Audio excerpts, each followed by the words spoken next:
Hey, what's up? I'm Aaron Cartier and welcome to my YouTube channel.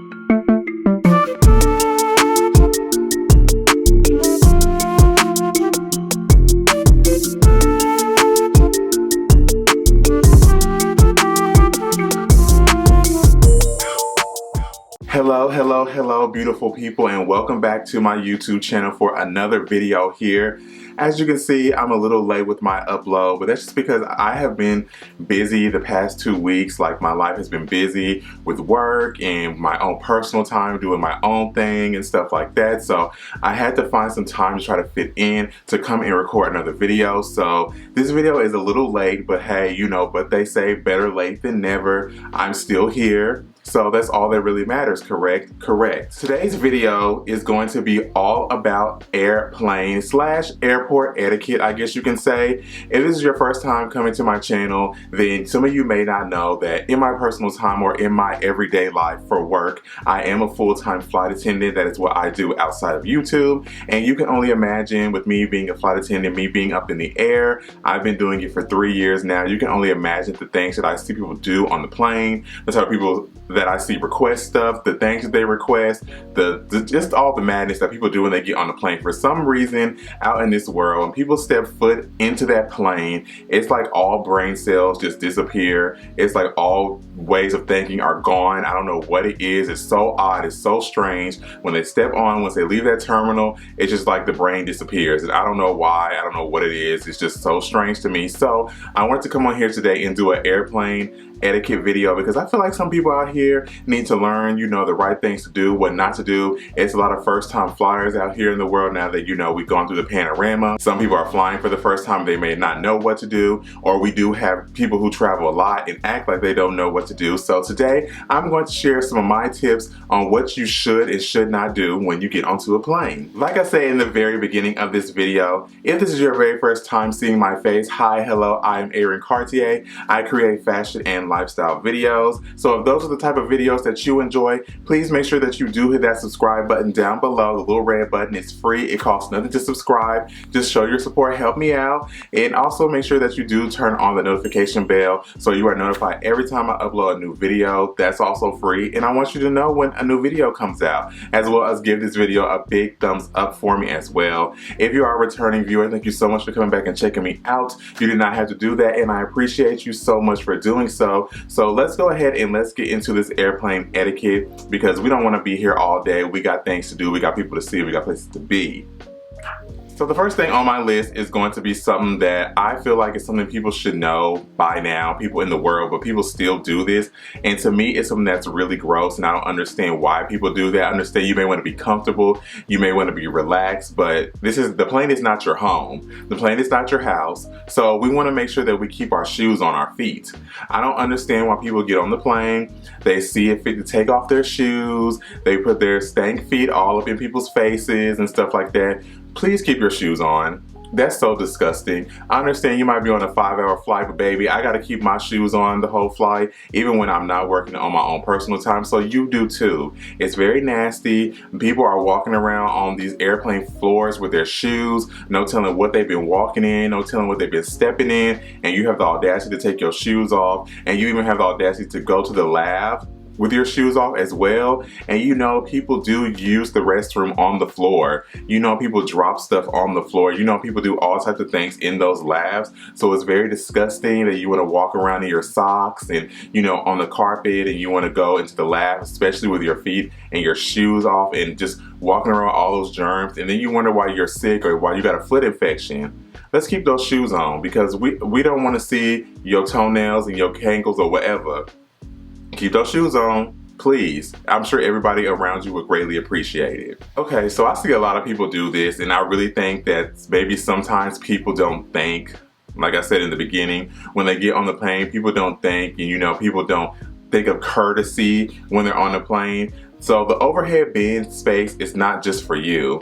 The overhead bin space is not for you and it's for your one larger item and that's it. It's not for you to put your larger item, put your backpack, put your purse, put your jacket, put your blanket, put your pillow. Like sometimes these flights are really, really full, especially now that we're getting into spring and summer. Every flight is going to practically be full. So only put your larger item in the overhead bin. Hold on to your jacket, hold on to your items until where boarding is finished. And if there's still space, go ahead and put those things up in the overhead bin. But be courteous to the other people around you because we want to make sure everybody can get their stuff on. And it's very rude and it's very inconsiderate when you put your entire life up into the overhead bin and the person in the seat next to you has no place to put their stuff. So now they got to put their items all the way near 34D and they're all the way at 19A. Like that's really inconsiderate. It's really rude. So just hold on to those things. Flight attendants do make announcements to hold on to those items. I know people for some reason don't like to listen, but be considerate of the people around you because if something like that happens to you, you will be upset. You'll be feeling some type of way. So just be considerate of when you're putting your things up there to keep space for everybody else around you. And if there's space at the end, throw the items up there, but only at the very end. So the next thing is something that I've dealt with personally when I've flown on my own time or when I've commuted to work, and that's going to be if there is a middle seat and the middle seat is empty and you have somebody sitting in the aisle and then you may be sitting at the window, the space in the middle is a shared space. It's not for you to put all of your things all over the seat, take up all the space underneath the seat in the middle. It's a shared space between two people. So if there's space at the bottom, underneath the seat, in front of you, in the middle, save some space for the person that may be coming next. They may want to throw their backpack under there so they can spread their legs out and stretch their legs out underneath their seat in front of them. They may want to put their book, or they may want to put their jacket, or they may want to put something in the seat as well. So don't just put all your papers and all your jackets and all your things right there and leave nothing for the other person. Like, it's a shared space. It's just that's just common courtesy. And I know people don't think about that, but that's just something that we got to share together because I have flown on my personal time and there was space in the middle and I was sitting in the aisle. There was a lady in the window. When I got to the middle seat, she had her big old bag all stuffed in the middle of the over the seat in the middle at the bottom. She had her bag all stretched out right there. And I'm just like, I would have liked to put my bag under there too, but she just put hers all up under there like the space was just designated for her. No, when you get on the plane, the space is shared. If you want your own individual space, baby, go rent you a private jet and then you can have all the space you want. But as long as you're flying commercial, the space is shared. So remember that. The overhead bin and the middle seat space shared. So my next two items are mainly going to be things that we experience as flight attendants and things that kind of can get to be a little bit annoying and can kind of get on our nerves. So after we do the service, please do not come to the very back of the galley with your trash after we picked up trash and shove your trash into our face. Do not come to us while we're sitting down and be like, oh, do you have trash? And shove the trash right in our face. We don't want to see your food. We don't want to smell it. Your cups all in our face. We don't come to you all's job and be like, hey, where can I throw this trash away? And then shove all my trash in your face. And I mean in your face. Like people will literally come with their items. They will be like, is there trash? And they'll literally put it in our face like this close. Like that's rude. Don't do that. If you want to throw away something, be like, hey, is there somewhere I can throw this away? And maybe just hold it beside you. Maybe hold it in front of you and just be like, can I throw this away somewhere? And we will kindly direct you, or if we have on our gloves, we'll kindly take it from you and throw it away for you. But don't shove it into our face. Like that's just really, really rude. It's really inconsiderate and it's just not nice and it really, really annoys us. And I just don't understand why people do that. Keeping in the same realm of that same item, when we are doing the service or we are picking up trash, or we are walking to the aisle, say that we're working in the very back and we're gonna go walk up to first class or something like that, please do not poke us. Do not touch us. We do not want to be poked. We do not want to be touched. We do not want to be tapped on. We are not animals at a zoo. If you need somebody's attention, please just ring your call light. Just say, excuse me or something like that. Don't, when I'm walking through, tap me like that because that's one of my biggest pet peeves.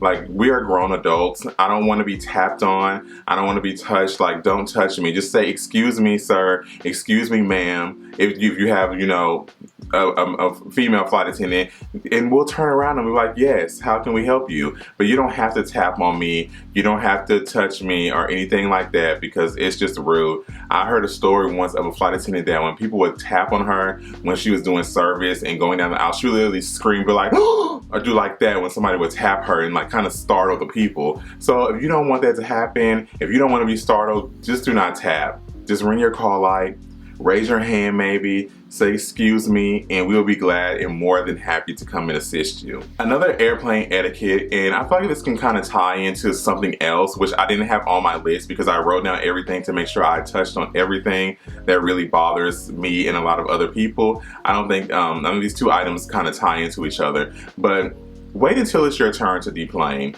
If you are sitting in the very back and we touch down and we land, and maybe say you don't have anything in the overhead bin, do not jump up and speed walk up to the very front, cutting in front of everybody else. To me, that's kind of rude. That's almost like cutting the line, and it's kind of unfair, and people will look at you, and I have seen people get upset and be like, we all have places to go, we all have to get off, wait your turn. I've heard some of actual passengers say that to another passenger. Like, why are you rushing? Why do people do that? Like, just wait until it's your turn. Do not hop up and then speed all the way up to the middle, because you're going to be standing there anyway because the door's not open, trying to hurry up and get off. Now, the only exception is if you do have a tight connection, and we do make an announcement, you know, to let connections go first, or let connections get through faster because they're in a rush, then that is, you know, the only instance. But don't hurry up and rush and try to deplane real fast when you're not about to go nowhere. And that ties into another thing. When the plane lands, you don't have to hop up and stand up. I understand, you know, if it's a long flight, I understand you might want to stretch your legs, but you don't necessarily have to hop up and stand up. Your items will be in the overhead bin, I guarantee you, before you get off. I guarantee you that you will get out of the terminal when it's your turn. I guarantee you that you're not going to go nowhere until the door opens. So just sit there. Sit there until it gets to your aisle for you to get up. You don't have to hurry up and rush to stand up because you're rushing to stand up to go nowhere. You can't go anywhere until the door opens. I know people are still going to do it. I feel like that's something people are going to do till the end of time. But just wait until, you know, the door opens and it gets to your aisle. It's not that hard. You know, it just creates congestion. And I've seen it where people stay seated until the door closes, and it amazes me. Like, you would be amazed at how fast people get off when they just sit there and wait until the door actually opens and then they can get off. Like, it's so crazy. It's so wild to me. If you've experienced this or you've seen this on a lot of flights, leave a comment down below and let me know how you feel about that, because I feel like there are a few different opinions about that. So let me know in the comments how you feel about people hopping up as soon as the plane touches the ground. So my very last thing, and I'm sure there's probably 1,000 things else, but these are the main things that I could think of that generally affect me and bother me. Please use the restroom before we land. Please do not wait to get up and use the restroom or the lab when you hear the wheels coming down. After you've heard the pilot say, flight attendants prepare for landing, you should have already been up and used the restroom. Do not wait until we are actually on the ground and we're taxiing to the gate, because you're not supposed to get up. You're not supposed to get up at all when the plane is taxiing, like from the gate or pulling into the gate. You're not supposed to get up. You've had an hour and a half, you've had 2-3 hours to use the restroom, and you wait until right when we touch down to go to the restroom. And you know, sometimes I understand you might be in a middle seat or you may be at the window and you may not want to ask people if they'll get up, but you ask people now when we're touching down, and now there's 3-4 people standing up in the aisle and no one's supposed to be standing up. And the reasoning because this is in place is because if for some reason, like, the pilots are pulling into the gate or taxiing from the gate and they automatically slam on them brakes, guess what's going to happen? You're going to fall and you're going to get hurt, and then you're going to be like, oh, I'm going to sue the company, and then you're not going to win because the announcement has been made to stay in your seat with your seatbelt fastened until the seatbelt sign is turned off. Wow, isn't that mind-boggling? So please use the restroom before we touch down, before we get to the gate, before we take off. Use the restroom during boarding, before the doors close. Use the restroom. All this time that you have, do not wait until the very last minute in the last second, because then once you get to the lab and we tell you to turn around because you got to go sit down, and you're like, oh, I got to use it so bad. we'll let you go, but if something happens and you get hurt, that is not our liability. It's going to be all on you, because many announcements have been made that you have to stay seated until the seatbelt sign is turned off. Alrighty guys, so that is pretty much going to do it for my airplane etiquette. I hope you have learned a few tips from this video. If you are a first-time flyer, I hope some of this sticks with you. If you are someone who travels often and you may already have some things down packed, I hope you can share this with your friends, share this with your family, share this with your lover or whoever, if there's their first time flying or that you know and you see them do these things all the time. Share it with them so they can know next time when they get on the plane, these are the things not to do. Like I said previously, there are probably 1,000 things else that I could probably include, and I probably will do a part 2. I'll probably have to talk to some of my flight attendant friends and see, you know, what else is out there that really bothers people. But that's all I can think of for right now. So maybe we'll see if a part 2 is coming. I really got to put my brain to work. Summer is coming up, like I said, and it's going to be really busy. So maybe some more things will pop into my mind during the summertime. But that is going to do it for me today. I hope you guys enjoyed this video, and until I talk to you guys in my next video, like I always say, be sure to make sure that you shine bright like a diamond. Bye.